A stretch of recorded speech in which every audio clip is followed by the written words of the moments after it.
Thanks, Karen. And Roy, I don't know if you were on when I said we would tag team this, but that's what we'll do in describing how we got where we're at, and then turning the time over to our administrators to talk about what's going on in each of their schools in relation to late start. So good afternoon, everyone. I'm Shannon Delaney, superintendent here in Iron County School District, and we sure have appreciated the opportunity to make this community connection once every month through this web forum series. And I want to express my appreciation to Karen for the logistics and for helping to make this happen. We truly appreciate her and her efforts. So why don't we go through first and introduce ourselves so that everyone knows who is online as panelists for this discussion, and then I will go into an introduction of Late Start and why. All right, Roy and Kim. Roy Matthews, I'm the secondary director. I'm going into my second year. I was the principal prior to that at Parowan High School, and I taught prior to that 20 years at Parowan High School. Wow, that's a big introduction. That is. I'm Kim Bailey. I'm the principal now at Parowan High School. I've been there for the last 2 years. Prior to that, I was a teacher at Canyon View High School for 5 years. Prior to that, I was a principal at a middle school in Blanding for 5 years. And then prior to that, there's a long history. So I've been in education for 20 years, and this is my 12th year with PLCs and working with Late Start or whatever you want to call it. So yeah. Prior to that, he was born. Yeah. North Sanpete for 4 years. Prior to that, South Sanpete for 3 years. So you set the standard, Roy. Now everybody's thinking they need to top you. Sure. Okay. Set the bar high. Yeah. That's Roy's MO. Terry Sanders, principal at Cedar High School. All right. Well, yeah, I'm Terry Sanders. I'm the principal of Cedar High. My first year as principal of Cedar High School. I was 2 years as assistant principal, but unlike Kim, I've spent all of my teaching and administrative years at Cedar High. So I've been here for 27 years at Cedar High School, and I love it. I tease often and say I never really graduated. They just keep moving me to the front of the class. So I think that's kind of what's happened. So anyway, that's kind of a little bit about me. That's a good way to put it. Okay, board member Ben Johnson. Okay, yes, I'm Ben Johnson. I'm a newly elected board member. And but really with the Late Start, I had the opportunity to be on community council, to work with Roy a little bit as this went through, have a parent of students that are involved in this as well. And so I kind of am bringing that perspective in versus the board member, but am so grateful for the opportunity I have to be able to serve on the current board. Thank you, Ben. Danny Heaton, Dr. Heaton.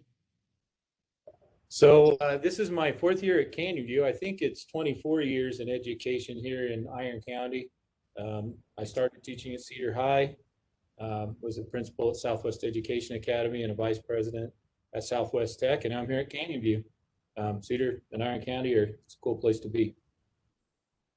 Thank you, Dr. Heaton. Mr. Wagner. Yeah, I'm Rob Wagner. I'm kind of boring. I've been here 26 years. I've always been in the middle school. Started as a 7th grade teacher over at Cross Halls the year it opened. It then switched. We switched over to Cedar Middle School as a science teacher, and this is my 16th year in administration, and this is my 4th year as the principal at Canyon View Middle School. Hard to believe that's been that much time. Thanks, Mr. Wagner. And Mr. Nielsen. All right, I'm assistant principal here at Cedar Middle School. I've been here 12 years as the assistant principal, long time. All my years in education have been at Cedar Middle School except for 3. I taught 2 in Emery County and a half year down in Las Vegas. So math and then administration. So that's me. Thanks, Mr. Nielsen. Did I miss anyone? Okay, awesome. All right, let's get started. And of course, those who are joining us online, we want you to feel comfortable to put your questions in the Q&A as we speak and we address the why behind late start. And Karen Johnson, our facilitator, will be monitoring those questions and helping us to get those answered as we continue with the conversation. So when I started as superintendent, I'm in my 8th year right now. So back in 2013, as I went through my interview, the board was quite curious as to what my ideas were in regards to collaboration, professional learning communities, and facilitating that time within the regular school day for our teachers and our teams to meet and visit about kids and look at data and make data-informed decisions.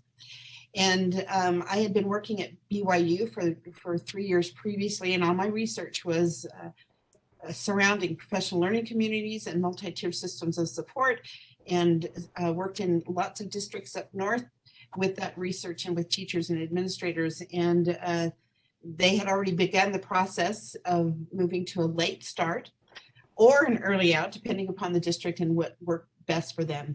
But the research was clear and the practice was clear, and my conversations with teachers as to the benefits of having that time within the regular school day, that was clear. And we needed to provide that time for our educators here in Iron County. So we visited about that during our principals meetings. Trent, you were there, and Roy was there, and anyway, we talked about what that might look like in Iron County, and trying to find solutions. And we discussed the idea of a late start and moved in that direction so that all could be included in those conversations, coaches and everyone else.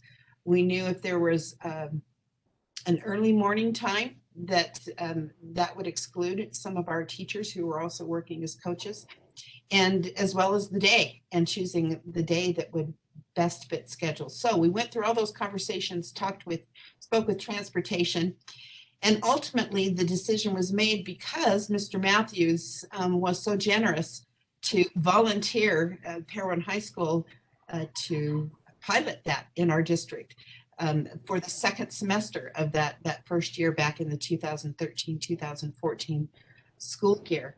Mr. Matthews has been a proponent, as all of these administrators have been, of learning for all and all kids, tiered systems of support, and took that back to his community council, and they had that conversation. I'll let Roy describe what that looked like. But Parowan High School did that very first year. And then based on the data that they collected and the success that they had, and again, conversations with transportation, we figured out the logistics and moved forward, and the board met and had the conversation and took public input. There was a public hearing and in board meeting, and they voted unanimously to move forward with late start for our secondary schools in the 2014-15 school year. And all of that in an effort to serve every child every day, and in a way that we're focused on individual student needs. And so I think I'll turn the time maybe over to Roy, if you want to describe your experience that first year of piloting, and then we'll go on to each administrator to talk about what that looks like in your schools. Yeah, thank you. I remember, Ben, you can chime in anytime because you were the president of the community council. I mean, I remember discussing this as a community council, and what reiterated some of the benefits that I thought would be at our school. We also talked a lot about the possibilities for remediation time for our students, and opening up that door.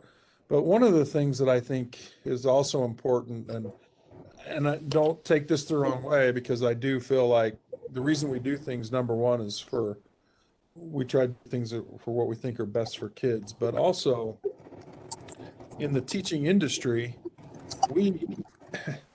we've always been asked to do a lot of things in this particular business, and it's a great business to be in. I'm not complaining, but rarely has there been time allocated for teachers, contract time allocated to do their jobs and do it effectively. It's always they do it and they do it well, but at most time outside of contract time and on their own. And I think one thing that Late Start has offered, it's offered our teachers that particular time to do the work of teaming and professional learning communities within the contract time. I think we have great professionals in our business.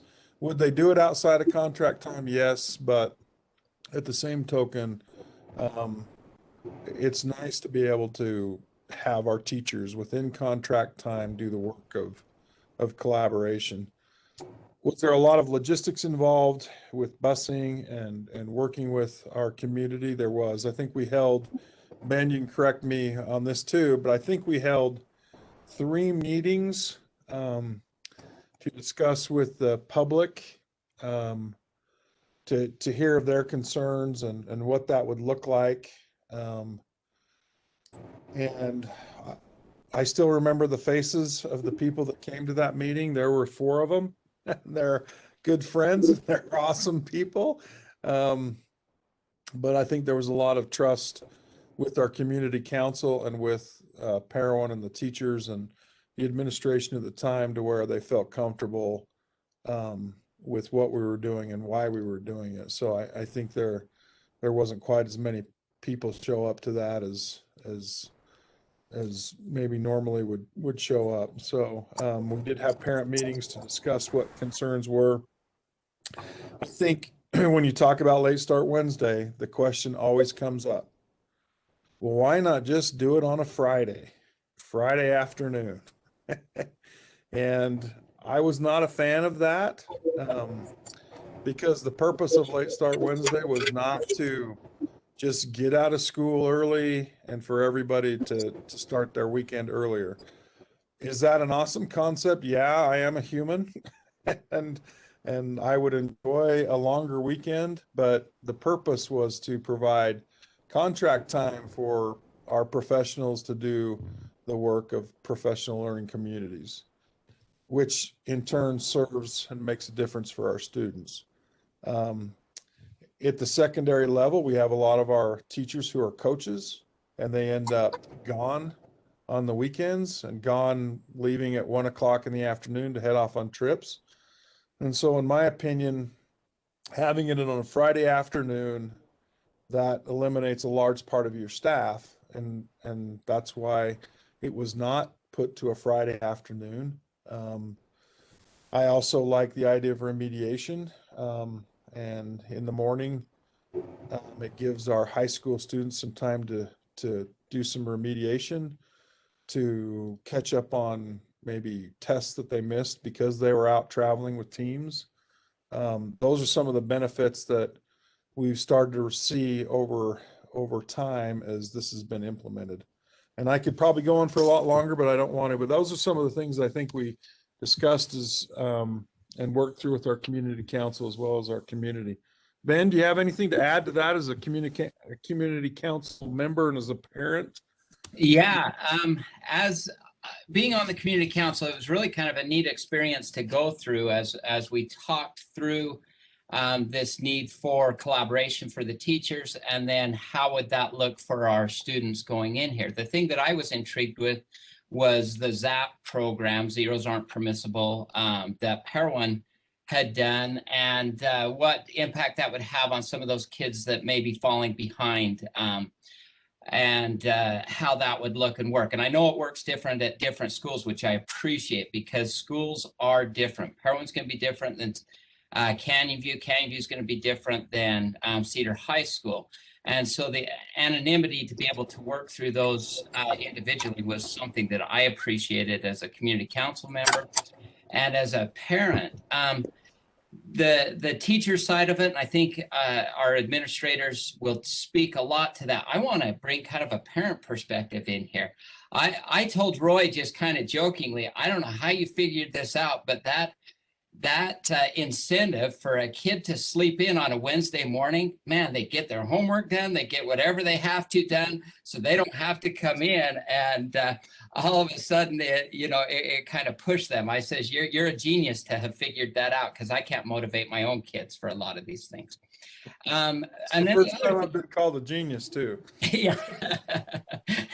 The other thing is with a lot of our students are so involved in school activities and in extracurricular activities and things that are going on day to day. And while they may not need to be zapped, that extra time for them on a Wednesday morning, my kids will get in and get their homework caught up, get those things without even being zapped, just get ready for that extra time. So that pause in that time frame actually helps them. And then they've been able to do some things in those mornings they typically would not have been able to do. Whether it's religious type of things, community type of things that they could do. But the amazing thing to me is my daughters have fixed the kids that are home breakfast on those Wednesday mornings, and they get together and they laugh and they joke, and that's not a huge thing for education, but as a parent, that's a pretty big deal to me. And so I wanted to bring up some of these unintended positive consequences that have come out of this Late Start Wednesday. But it was neat to go through the process. One other point is, even though we lose classroom time, is the classroom time more effective because of it? And that's the hope. I work in a construction world. I'm never going to just push time. I want efficiency within that time frame. And so I think that's a value I see as a parent coming back into this. So those are a couple of thoughts as we went through the process.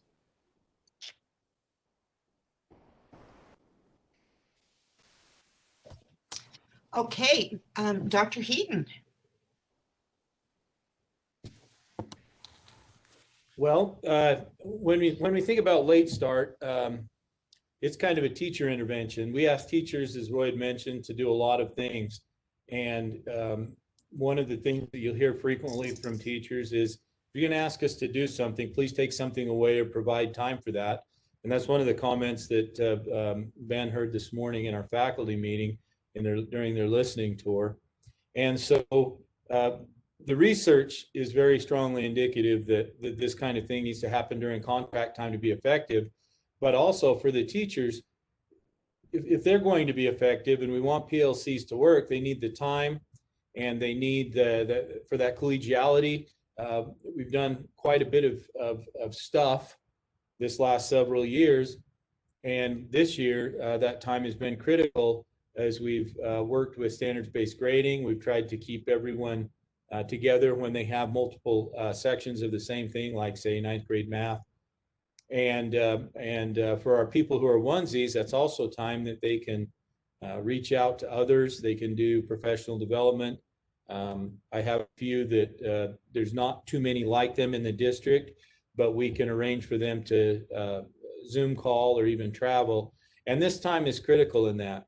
And I kind of wish, we had more teachers here to talk about that, but I know we're talking about it from a management perspective and where it comes from. I think in that regard is critical. And then as an administrator, if we're going to organize that process and ask them to do things and share information and say, hey, this is what we'd like to have happen, it really assists in that ask when we can say, but this how we're going to be doing it. We'll be doing it during our late start. I just think it makes it more effective. And the other thing that needs to be said is it's part of a system of interventions. Late Start doesn't stand by itself. It's part of a number of other things that we do. And it's the component that allows us to support our teachers and have that PLC and professional learning time.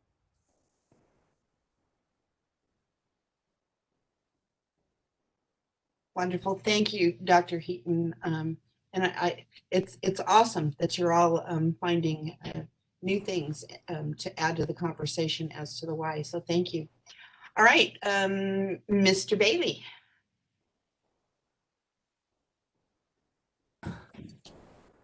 I was just thinking as we were talking about the importance of the PLC time. And my experience is much different than most of the other administrators because I was an administrator over PLCs, and then I went back into the classroom and did the whole process. And it was here in Iron County, and then I'm back into administration. So my experience is pretty unique in that way. So I'm going to just talk about the teacher perspective, maybe just a little bit. Roy kind of talked about the administrative end of it at Parowan as well. But the time, and I think Mr. Johnson touched on this, it's quality over quantity. And we've asked teachers every single year to do more and more. And but then the vehicle to reach those destinations hasn't changed. And time is such a limited thing. But we haven't given time to teachers to do that. When I first started here in the district, before we had all of these things set in place, I mean, it's a nightmare as a teacher to be prepared to recognize the 4 questions that you're supposed to. You know, what is it that I want my kids to learn? How do I know if they've done it, right? And so you need a team. So part of this is building a team within your community of educators so you can rely on each other for inspiration and help and mentorship. And so the first year coming back to teaching was kind of like starting over for me. And if I didn't have that piece built into the schedule where I could work with other people who had been in the district, who had taught those subjects for a number of years, my job would have been more difficult to manage, and I would have been less successful. So building those relationships in when you're given that time and understanding your role as an educator not only helps new teachers, it helps the older teachers as far as honing their craft and doing what they want to do, recognizing the important things. I mean, you have to have some serious conversations about what it is that you're going to teach, how that aligns to the core, how you're going to evaluate it, and then what do you do if the kids don't learn it? And then how do you intervene? And if you don't give time to the teachers to do this, but yet you expect them to do it, ultimately failure will be the result. And so just kind of going back again, I know I could probably go on forever, but the time is invaluable for teachers to do and perform their jobs, not only to help mentor, but help the students understand what it is they've been asked to do. And then to refine this piece. And I have had multiple opportunities to talk to multiple teachers as I was doing this, saying, I wouldn't know what to do without the PLC. I wouldn't know what to do if we didn't have time built in the schedule, because I don't have time outside of the schedule to do this. And I don't have time to meet with every single person. So because we've asked teachers to do more, we also have to raise that expectation. Yeah, we're gonna give you some time during your contract to actually accomplish that. And it's a genius thing. And if you help the teachers do their best, obviously the students' performance will improve. And that's something that we noticed when I was at Canyon View as well, is that our performance over time increased because our ability to do our jobs increased as well. So it's one of the teachers just the other day, Mr. Johnson was there with us. He says, it's more quality over quantity. I like that. You know, you're given an opportunity to hone in on what it is exactly you want the students to learn and how you're going to get them there, and how do you remediate if they're not there. Whereas if you didn't have the time built in, it would be a free-for-all and you'd be on your own and you would be less successful. Now, every single year with that time, you have to tweak it according to your needs in the school and the people that you're working with. So you're always adapting, but that's kind of the brilliance of education, is that we try to meet the needs of the people that we're serving at that time. And so I guess I took a teacher perspective, so maybe that's a little different. Anyway, that's kind of my take, I guess. No, that's great, Mr. Bailey. We truly appreciate that. And I'm sure that, you know, as we go on with this conversation, the point is the more that people are talking about, the expectations of more, all in an effort to increase student achievement, right? That's the goal, as well as empower our teachers. When you have state assessments and you're expected to perform, you have to have the opportunity to work with other professionals to improve your craft. And it would be no different than if you were coaching a football team or whatever. You're going to have a group of people that you work with to perform every Friday night in that case. So it's the awesome part about building community. It's the awesome part about teamwork, and it's the awesome part about education, that you can work together as a team to improve. And you're not on your own. You don't have to do it by yourself. And it solves so many of those issues. And hopefully, you know, it's embraced that way in every school. Thank you, Mr. Bailey. Okay, Mrs. Sanders. All right. There's so much that has already been said that I'm kind of look at it a little bit differently too, if that's okay, because I echo the sentiments of everybody else and what they've had to say today, because so much of that is being demonstrated and shown at Cedar High School as well. So, just for sake of not repeating what everybody else has said, I'm going to take a little bit different approach. We too also say quality over quantity. That's a big deal at Cedar High. But as I look at our PLC process, and I think even about my beginning years of teaching, so I'm going to go a little bit that way too. I was in isolation. I was by myself a lot. And I look at our departments, and I've got 9 different departments, all with very unique and different needs at Cedar High, just like these other schools do. And I look at each one of them and the different needs, and I think about my own teaching experience and now as an administrator. And I look at it first as a teacher, as well as I was isolated just because of the nature of the schedule. My prep period didn't line up with another teacher that taught the same thing as me.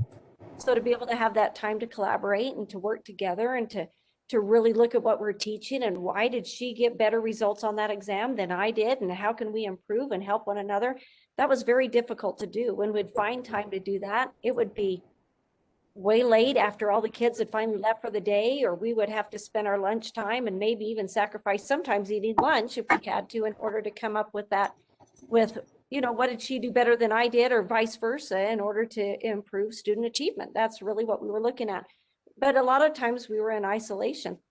And so the PLC process and looking at given that time has actually brought people together. It's had them be able to self-reflect, to open up a little bit about what they're doing and the successes that they have in the classroom, and be able to share that with others. You know, we have a whole bunch, I mean, these professional people that have got so much experience and knowledge and things that they can share and that they can help with different teachers across the building. Why not dig into their expertise and their experiences and the things that are working for them, and instead of keep that to myself in isolation, but share those successes with others, to say, you know what, hey, this is what's working in my classroom. Would this work in your classroom, or does this work for you? Every department, of course, is unique too. My math department, man, they rock the PLC process. They're awesome at it.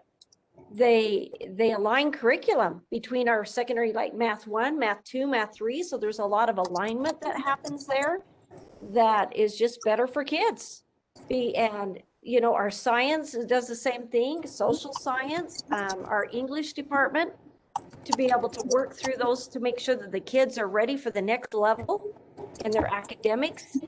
And even some of our other departments that may be PLC, and I'll be honest, isn't as valuable to them. I'm going to say maybe I've got a few departments that probably don't see the value in it, but they do see the value in teamwork, and they do see the value of Cedar High School and in achievement for all students. And because of that, they're willing to sacrifice a little bit to make sure that what our science and English and math and social science and CTE and some of those other areas are doing, that they're there to sacrifice a little bit to build them up and to make them better. So they're willing to do that for the greater good for the whole school. So they do see that value in it because of what it does and how it impacts the students in their classes and the achievement that's happening there, which I think is pretty remarkable. I've watched some teams that have been completely isolated. Everybody just kind of fend for themselves, be able to come together as a whole team. And man, just even their confidence in their teaching, their confidence in their curriculum has just blossomed. It's been incredible to watch that and to see that and see the leaders within those departments be able to build them up. I've also been able to see just the overall professionalism. And as new teachers come in, right, instead of having to try to fend and figure it out on your own, to have that collaboration with others so that they can, oh my goodness, they're just not thrown into the deep end and said, we hope you swim, right? We're actually giving them some life preservers along the way and things to help them to stay afloat and to be able to get through their teaching. And so that's been incredible. And you know, we have an expectation at Cedar High School. We strive for excellence. We want excellence. We have a culture and climate that we want all teachers to be able to rise to, and you can't expect that, and you can't if you don't provide the time. And so to give them the time to be able to come in and collaborate and work with other people, and then be able to cross into other departments to see what they're doing to help you strengthen your department, you've got to be able to have that time, or else we're just not going to get the results like we're getting. So we see a lot of value. It's been fantastic for us, and we're grateful for it. Thank you, Mrs. Sanders. And okay, let's move to Mr. Wagner to Canyon View Middle School. Thank you, Dr. Delaney. I also want to mention that, you know, over the years as we did this, if you'll remember, I was back there in the beginning of those meetings back when we had Superintendent Johnson here, and we started talking about this years and years ago. We've been talking about this for 10 to 15 years. It seems like maybe even from the time I came in as an administrator in the schools. We started talking about this idea of making it that every child gets the opportunity to have a good teacher, and that it's not, for lack of a better way of saying it, a crapshoot of which teacher. And we know that there are times when we have parents who say, well, I want this teacher because we've heard about them, or my kids have had them before. We don't want this teacher, or for whatever reason. But this PLC process, and with part of this, it comes because of that late start, allows those teachers to work together in those teams, as Terry described, and as the other principals described. They work together, and they really have two things that they're doing. One, they're looking at data of students and saying, what do we do to help this child be successful? But the second thing is how, as a teacher, can I get better? I look at the data. If we're giving these common assessments that they give, a test that they'll give to their students together, when they meet together and they look at that data and they can see that one teacher really shined well on this and maybe the other teacher's classes did not, that's a teaching issue. And so that they can have candid discussions. And that's what happens on these Wednesday mornings in our schools. They have candid discussions about each other's teaching and saying, you know what, I need to improve. How do I improve? And they look at the things that they're teaching. They look at the data. They look at the style of the teacher. They look at all these different things, and they have these conversations together, and they work together, and they improve. And teachers become better teachers. New teachers don't have to just walk in and guess at what they need to do. And they learn from experience because they're a trial and error. They can have the experience of these teachers. And that's what happens on these Wednesday mornings in our schools. And it really is. We know that that time is hard for parents. We've seen that. I've had lots of conversations with parents about that time in the morning and saying, you know, it's hard for us not to have our kids going to school. We know that.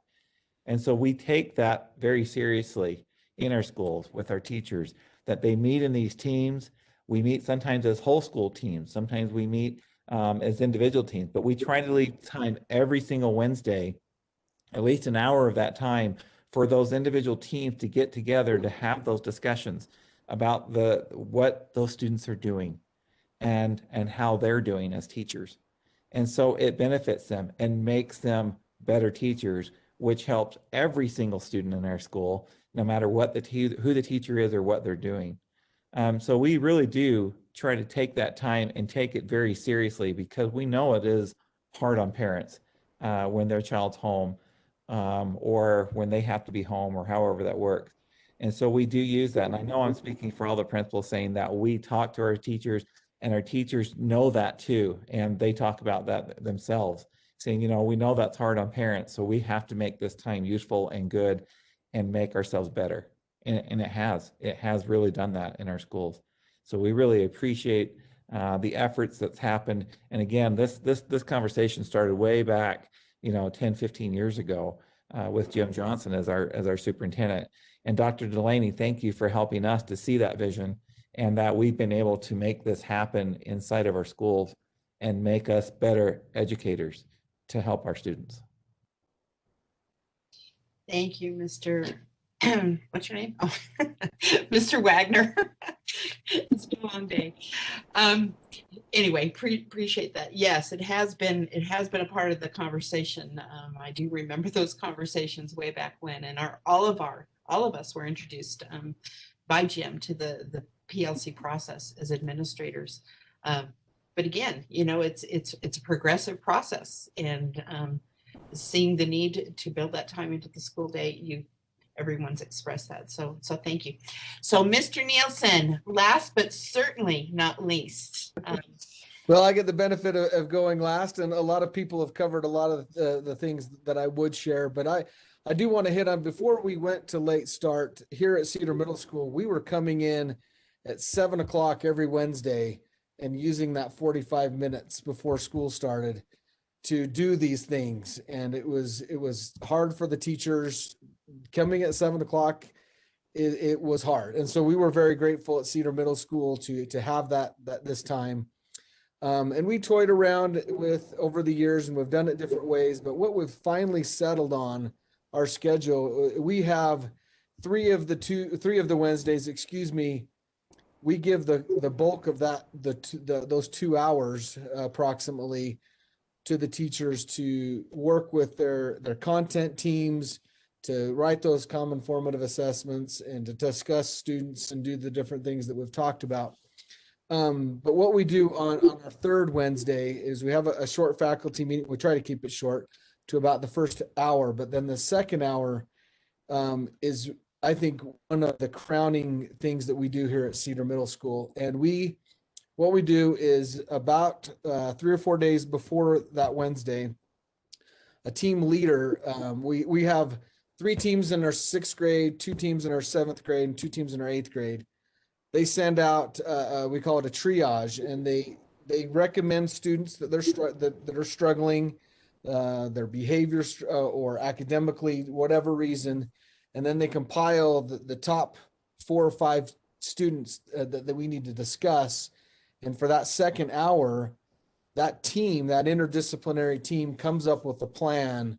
They talk about what they've done in the class to help them, what interventions they've tried, and then they share that with administration and the counselors, and then we go over what we've done, and then we have a document that we keep, and then each month they can look at, it would be once a month. Each month they go over and see what we've done. So we work together as a team to make sure that no kid falls through the cracks.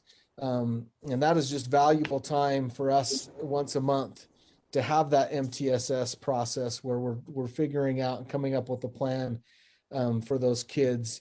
The other Wednesdays, the teachers are doing it by specific content, which is good and beneficial for that content area.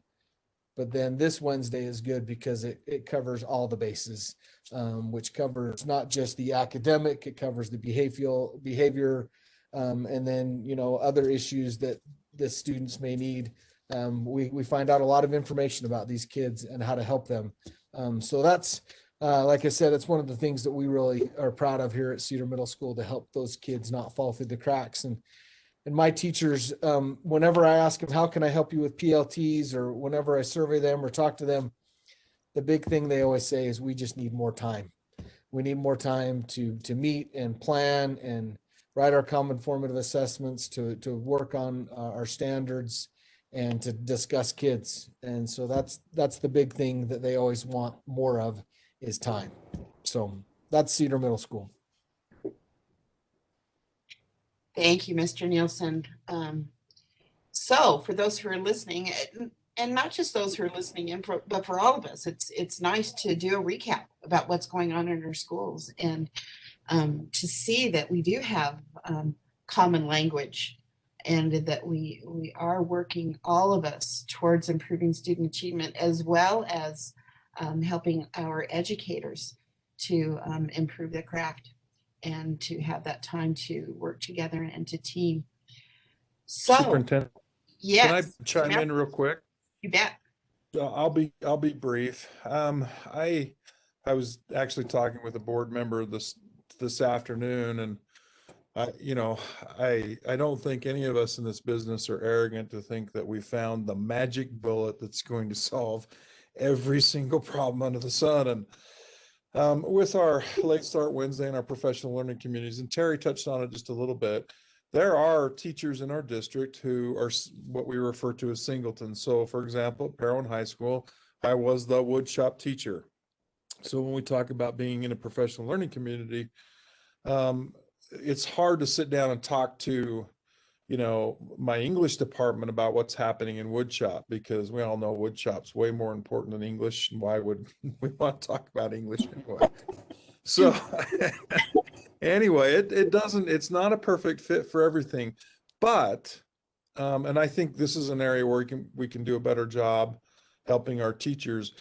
Having a Late Start Wednesday does allow our district, and this was touched on a little bit, I just want to reemphasize, for those teachers who are singletons, as we refer to them, they now have the opportunity to work and collaborate across the district that morning. And they've been given, I was talking with some woodshop teacher today and just said, hey, look, you have the green light on Wednesday morning, get with the other two woodshop teachers and collaborate that way. That is some autonomy that our teachers have. If you're the only art teacher in the building and you have another colleague across the district, it does open up some opportunities that way that I think are positive to help in a situation that's not ideal. When you're in a building and you might be the only orchestra teacher, the only choir teacher. And so it does allow our teachers to reach a little bit across the district and do some things that way. I think that's something that we can continue to improve on though, but I did want to bring that point up. And that's something that is very valuable to those teachers. I know in our school, our singleton teachers do reach out across the district and have team meetings with other teachers, which they've never had that opportunity previous to this. And they never would probably get that time outside of having that late start opportunity to do it. And if I could jump on just real quick from a parent's standpoint, having a student that went through this process from the 7th grade, it was really interesting because as they were doing the reading assessments and things, he was showing that he was not reading at the level that he should be. As the teachers evaluated this and they went through, he wasn't reading as quickly as he should, but he could repeat verbatim the book back to you that he had read. So he's processing the information different than some of the rest of us do. As the teachers collaborated together, they informed each other, hey, this is how it works. They also talked to this student to be able to help him understand, hey, here's some things that may help you in the process. So going through that, his grades continue to improve. He's now successful in college and taking classes there and doing really well. And I think it's a direct result of that collaboration that comes in. The one teacher recognizes how to help that individual student. helps other teachers recognize that same thing. And because of that, we're increasing student success. So I just wanted to share that quick experience. You guys do great with the nuts and bolts of it, but there is a human side of this too, and it has a direct impact on those students' lives and the students' success. And it looks like we had a question or a comment from one of our awesome English teachers at Cedar High, Jonathan Chittister. So, and he brings up a good point. Our singleton teachers can also work with other departments for cross-discipline curriculum lessons. And so I actually have a really good example of this too. So I joke about English because I wasn't that great of an English teacher, but I had the opportunity to work with some rock star English teachers, Gail Harris, and they were studying the Scarlet Letter. Well, I had never read the Scarlet Letter. I know that's probably not something to brag about, but some of my students that were awesome woodworking students weren't doing so well in English. So we actually got together, and their end of, for lack of a better term, their book report on the Scarlet Letter, they came into the shop and they actually built like the props. Some of the kids welded up the letter A and made a necklace and talked about, you know, having to wear that around town, and some of the other props that were used in that book. And so Jonathan brings up a really good point with our singleton teachers. It does open up an opportunity, if you'll think outside the box, to work across different disciplines. And so good point, Jonathan. It also is invaluable when you're working with a student in different classes that has issues, not necessarily if we're focused on academics, but with behavior. So then as teachers, you can collaborate together and say, hey, this is working for me. This is what I've done.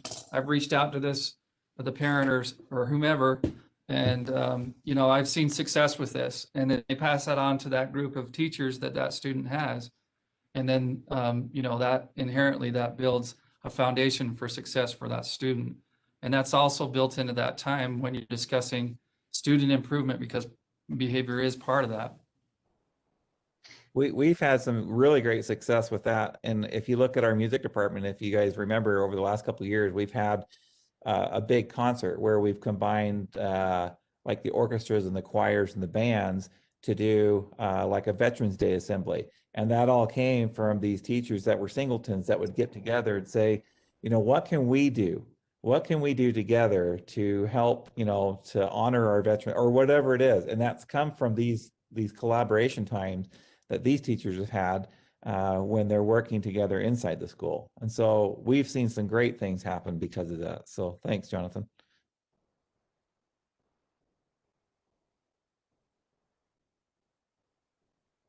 You know, I just want to kind of echo, Kim talked a little bit earlier, or somebody talked about helping out those new teachers. And we even had a singleton health teacher this year, first year teaching health. This has given her time to work with the health teacher over at Canyon View Middle School, which that wouldn't have been able to happen without this time. She's been able to collaborate with them and work with them. So even being a singleton in a school of a subject, she's been able to get help from another teacher at another school. And it's been awesome. And she's had a great year thus far.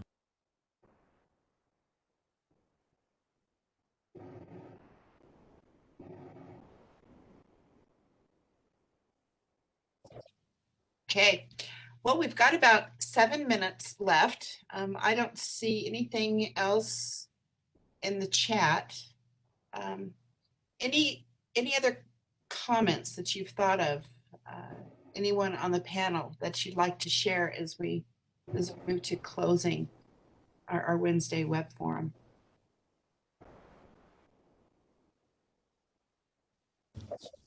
Hey, I just wanted to chime in one more time. I mean, we continue to ask, and I talked about this earlier, teachers to improve their craft and perform. And they have to have time to do that. And it has to be built in the schedule. And we have reaped the rewards of that with the collaboration piece. And I think each of us has kind of talked about that just a little bit. And it does affect everyone differently, but it gives you some flexibility as well within a school or in a department to make those necessary changes that you need to as you continue to educate yourself and the students that you work with. So again, I go back to, this is an invaluable thing that we have in place to make sure that student success is a top priority and the success of our teachers. So I just wanted to add that at the end. Thank you, Mr. Bailey. I just really quickly too want to say it's the mentorship, I think, that really just stands out as being such a valuable thing.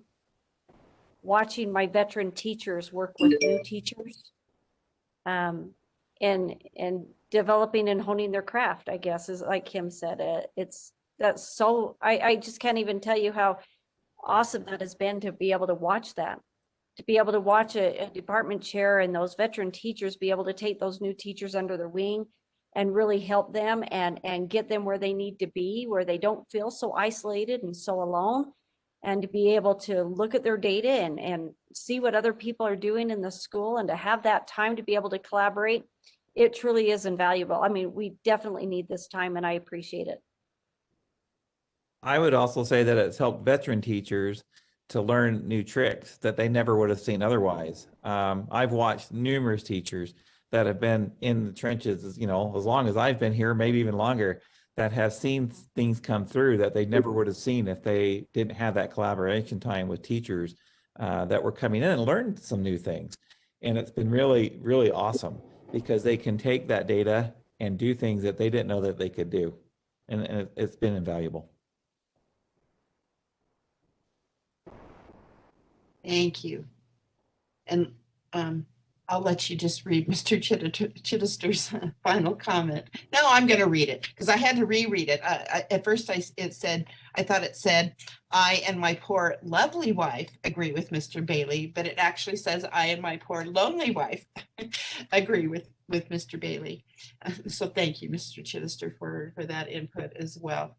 And I think to wrap this up, going back to Mr. Johnson's comment about, yes, we are dealing with the management, the logistical part of this every day, and we see it. We see the importance of it because we are listening to teachers and we are watching those meetings take place and we are seeing the benefits of this time for our students and we are seeing the achievement that's coming, as well as probably getting to know our kids better than we've ever been able to do before, because we are visiting about them and being able to address concerns in a timely way so that their needs are being met, so that our vision as a district and that statement of empowering all students to learn at high levels really does become a reality, and it becomes a part of what we do every single day.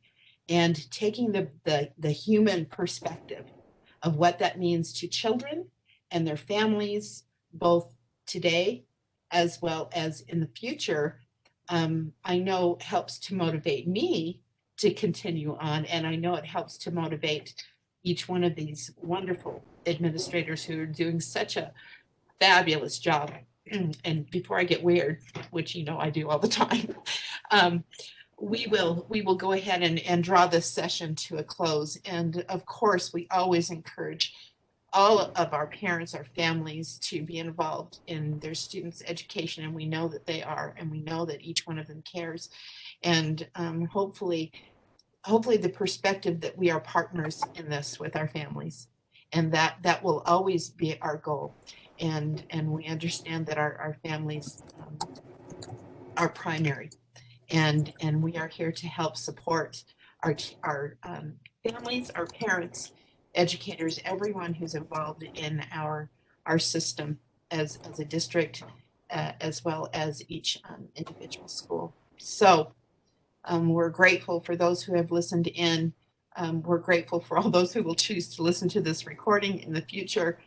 And we're thankful that every day that we get to do the work that we get to do, and we recognize the importance of that work. So thank you.